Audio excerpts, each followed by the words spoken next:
அண்ணி அண்ணி பிரியாணி வாங்கி கொடுங்க அண்ணி. அப்படின்னா நான் சொல்ற சில வேலைகளை செய்றியா? சொல்லுங்க நீ, நீங்க என்ன சொன்னாலும் செய்றேன்.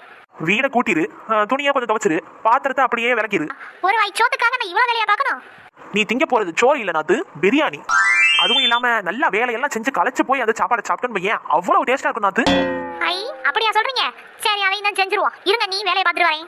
அண்ணி வேலையெல்லாம் செஞ்சுட்டேன், இப்ப யாவது வாங்கி தாங்க நீ. இப்பவே வா, அதுக்குள்ளேயும் பசிக்குதா நாத்து? எண்ணி இப்ப இருக்கிற பசியில பழைய சொத்தை கொடுத்தா கூட விட மாட்டேன் நீ, பிரியாணி மாதிரி தின்றுவேன். அப்படியா சொல்ற? ஈர் பிரியாணியை கொண்டு வரேன். ஐ அண்ணினா அண்ணி தான் முதல்ல வாங்கி வச்சிட்டாங்க போலயே. இந்த நாத்து. ஐ மண்பான பிரியாணியா? என்ன நீ இப்ப இருக்கிற பசிக்கு பழைய சொத்தை கூட பிரியாணி மாதிரி தின்றுவேன்னு சொன்னதுக்காக பழைய சொத்தையே கொண்டு வந்து கொடுத்துட்டீங்களா? எல்லா வேலையும் என்னைய வச்சு வாங்கிட்டு இப்படி என்னை ஏமாத்திட்டீங்களே. நாத்து, இப்ப கூட நான் பிரியாணி தான் கொடுத்துருக்கேன். பிரியாணியா? ஆமா, ஐஸ் பிரியாணி. நல்லா சாப்பிடு. அட பாவீங்களா, பழைய சொத்துக்கு யாரையா ஐஸ் பிரியாணின்னு பேர் வச்சது? அவன் மட்டும் என் கையில